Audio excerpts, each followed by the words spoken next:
Hvaležno pozdravljeni na tole čudovito nedeljo. Izkoristite jo kar najbolje. Predvsem pa mogoče lahko malce zamislite, glede na to, da je danes tak poseben dan, praznik dela. Ampak veste, o čem bomo govorili? Govorili bomo o poškodbah, ki lahko nastanejo pri delu, oziroma kaj naše delo, kakšen dolg terja našemu telesu. V sami ergonomiji. V odnosu do dela, položaju telesa in tako naprej. Položaju telesa. Mislim, zdaj definitivno je tak trend, da je vedno več ljudi v pisarni. Zdaj, če bi bili sami gozdarji, po moje midva ne bi o tem govorila. A bi? Ja, seveda, tam so spet drugi napori. Gre za težave, ki so zelo močno povezane z fiziko. V smislu fizike, da so potrebne zelo velike obremenitve in tako naprej. Da vključuješ trebušne mišice? Pa ja, zdaj to spet ogromno teorij obstaja. Potreba je najti nek svoj model, neko svojo tehniko, če poznaš dobro telo, da recimo premagaš take situacije. Ampak zdaj, če si pa že imel na pisarno, evo ga, super, za gledalce, ki veliko delajo v pisarnah, je fantastična rešitev zdaj v zadnjih 20 letih. Mislim, da tudi veliko tega sem bral, da imajo v Ameriki, so dvižne mize. To so torej mize, katere se pač na tvojo željo in pač na tvoje potrebe lahko prilagodijo, oziroma se višina mize enostavno prilagodi na neko tvojo delovno okolje, tvojo delovno zahtevnost in se lahko vmes med delovnim procesom samim lahko spreminjaš višino. Enkrat sede, enkrat delaš stoje. In tudi priporočam ljudem, tudi če nimajo dvižne mize, to je recimo za en tak zelo tehnološko obdelan predmet, ta miza, ki pritisneš samo gumb in se zadeva dvigne, imamo tudi take možnosti, da se lahko zamenjajo položaj in probajo delati stoje. Ker sedenje in delo samo sede zelo slabo vpliva ne samo na hrbtenico, pa na položaj rame, pa na položaj kolka in tako naprej. V zadnjih letih so dokazali, koliko slabo vpliva cela zadeva tudi na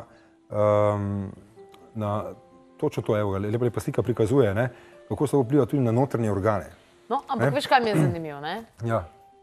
Jaz veliko hodim po pisarnah, pa ti povem, da zelo redko kdaj vidim, kako ga tako lepo sedi za računalnikom. Pa to je en tak model, to ni zdaj rekel, da tako vsi sedimo. Sedenje je pomembno, pri sedenju je to, da se spreminja. Torej, da ne sedimo skozi v enem položaju trdno in samo ta položaj, koliko smo nas včasih učili, sedenje mora biti mobilizacijsko, kar pomeni, da se mora čim več dogajati. Ali sem enkrat na žogi, če imaš to možnost, enkrat sem na tem stolu, enkrat sem stoje, enkrat sem na levi ritnici, enkrat sem na desni ritnici in tako naprej, spreminjati položaje. To je sigurno eno pravilo. Torej, stoje proba čim več delati, pa položaje spreminjati. Kot sem rekel, ker ne samo, da slabo vpliva na lokomotorni sistem, na ta kostno-mišični, ampak tudi na notranje organe. Ker sedenje, kaj se zgodi pri sedenju? Sedimo in enostavno zlezemo dol. Pljuča, dihamo samo še z mogoče 20% kapacitete pljuč, mišice se skrajšajo, pa v depresijo vodi. Dol vplivamo, evo, tudi lahko. Zdaj odvisno, kaj gledaš. Če delaš milijonske posle, mislim, da tam ni depresija. Šale.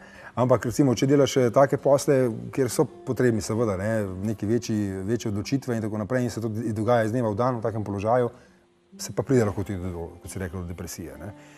Sigurno, probati stoječih položajev delati. To pacijente vedno učim, vsi tisti pacijenti, ki prihajajo k meni zaradi teh težav z ramenom, z vratom, recimo sindrom pisarniškega vratu, o katerem sva že govorila, vedno pravim, dajte, če je možnost dvigant ali pa prestaviti si računalnik, pejte stoje delati, ali karkoli, ali telefonirajte saj stoje. Tako čim več si naredimo en tak. Čim več. Spremenjene položaje. No, morda je vaše delo, vaš način dela tudi terjal svoj dolg, pa fajn je, da greste te stvari preveriti. Mi imamo en tak poseben, prijazen dogovor z Izidorjem in z njegovo fizioterapevtsko ordinacijo Korpus, in sicer, da lahko pridete na prvi pregled in pa svetovanje, torej brezplačno, zato da vidite, kje ste in če je karkoli tašnega. In verjetno vi potem tudi pokažete, na kakšen način se človek potem naprej obnaša v svojem življenju, zato da bi preprečil neke resnejše težave oziroma neka taka resnejša stanja. Točno to. En lep prikaz tega imam tudi na YouTubeu, če hočejo pogledati.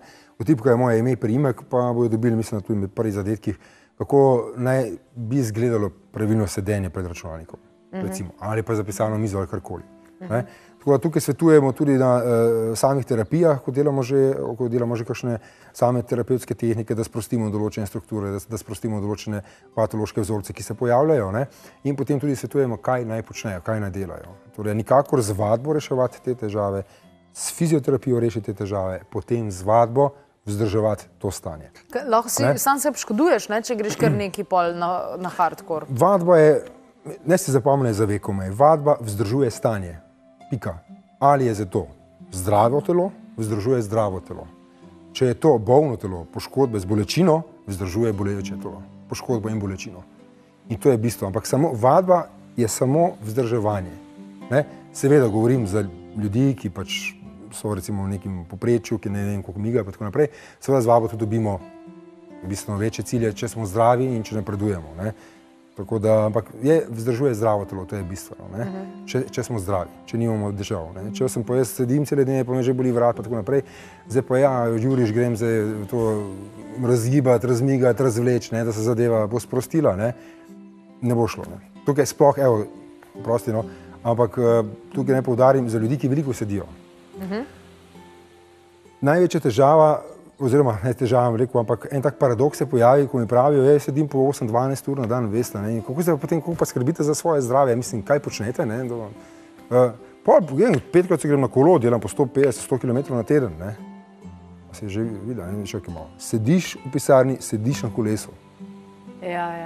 Mislim, pretiravaš, torej sedenje na enem in drugem koncu, kolo je super, ampak ne, za tiste ljudi, ki veliko sedijo, pa ne, če imaš tak ozek zic. Ne sedeti toliko. Ne toliko sedeti, dajte probati zamenjati položaj iz sedečega položaja kolesa, torej pejte hoditi. Če sedite 8, 10, 12 ur na dan, je treba, pa nima veze, lahko tudi poravno za začetek, če gre v hrib, lahko si pa še kaj še več poškoduje, oziroma se preveč pretirava. Ampak čim več potem zravnane drže. Palce, hoja, lahko je plavanje, recimo, ravno nasprotno gibanje.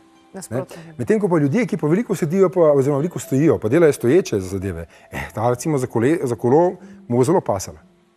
Definitivno. Ne rečem, da eni in drugi ne smejo imeti kolesa. A lahko potegneva črto? Telo želi raznoliko gibanje. Ja. To je to? Tako. To je to, super. Raznoliko gibanje v yin in yangu. V yin in yangu. Kitajci, že da izmišljamo tople vode, so že vse ugotovili. Vse se že ve. Razen, če vi ne veste, kak ste kaj v svojem fizičnem stanju, če veste ali pa ne, brezplačni pregled torej lahko upravite v fizioterapevtski ordinaciji Korpus. Zakaj? Zaradi tega, ker ste naši gledalci in vas imamo radi. Naj vam bo svet lep.